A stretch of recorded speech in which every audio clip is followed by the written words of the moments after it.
Bonjour tout le monde, je vous retrouve aujourd'hui pour finaliser donc les rangements de mes tampons et dice que j'avais commencé, où je vous mettrai le lien de la vidéo quelque part par là et puis en commentaire.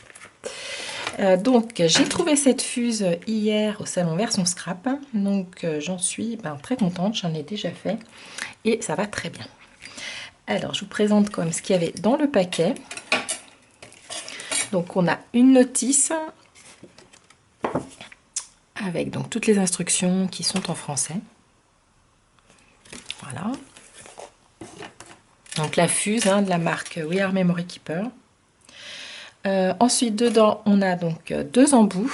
Alors vous avez un embout pointu comme ceci, avec donc un pas de vis. On a un embout donc à roulette avec des petites dents que je n'ai pas touché parce que j'ai déjà mis à chauffer. On a donc la fuse en elle-même, donc c'est en plastique et ça, la partie est en métal. On a un petit... ça y est, j'ai perdu. Pour reposer notre fuse. On a également donc une règle qui est bien pratique, je trouve. Donc je m'en suis servi.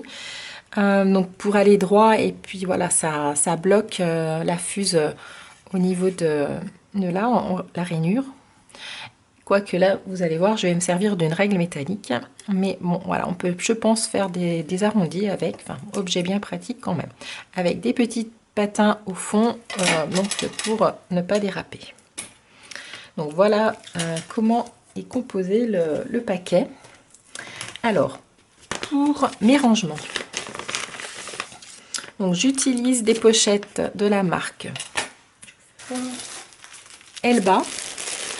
Donc j'en avais essayé plusieurs et franchement celles-là je trouve qu'elles sont solides. Donc c'est des pochettes pour usage intensif et donc le plastique est quand même très épais. Donc mes pochettes pour mes rangements, donc à moi, je sais pas, je vous rappelle, ça c'est donc une page A4 pliée en deux, donc ça fait un format A5 plus le plastifiage autour, donc c'est un petit peu plus grand. Donc moi, mes pochettes à moi, je les fais de 16 cm sur 22,5. Donc ce que je fais, je vais déjà découper mes pochettes avec mon massicot, simplement, donc à 16 cm. Donc je garde le côté plié pour ne pas avoir à coller tous les côtés quand même. Voilà, donc à 16 cm. Donc on garde bien les chutes.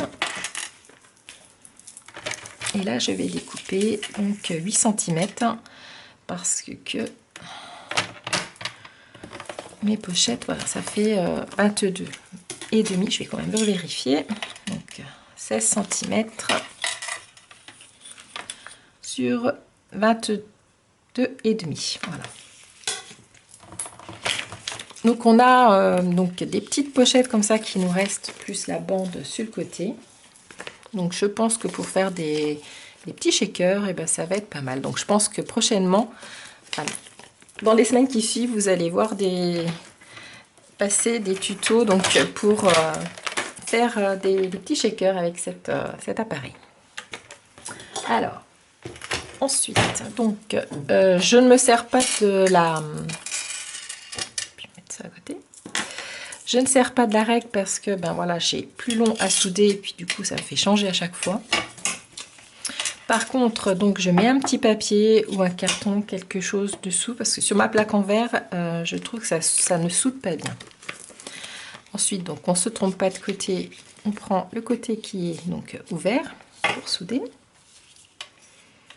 Et donc je prends la règle métal de notre fournisseur habituel Action et je vais souder donc à un demi-centimètre à peu près.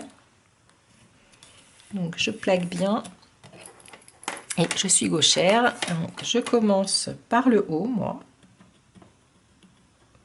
et donc on descend tout doucement le long de la règle en appuyant modérément. Il n'y a pas besoin d'appuyer trop fort. Il faut juste pas aller trop vite pour que ça soude.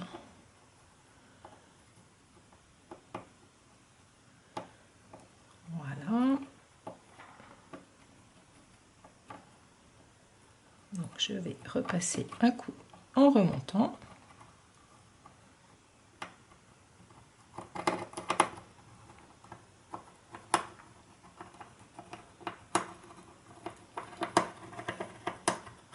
Voilà. Et en haut, je fais quelques points supplémentaires pour souder, parce que ça va être là que ça va être le plus fragilisé, vu que ça va être l'ouverture. Et donc voilà, la pochette donc est terminée. Donc c'est pas comme la soudure originale, mais franchement ça fait très net. Et donc je glisse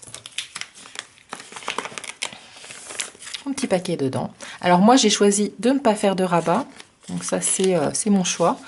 On peut peut-être faire un rabat si on a envie. Enfin moi je préfère, c'est plus pratique comme ça. Voilà. Voilà, et bien je vous dis à très bientôt pour une prochaine vidéo. Au revoir.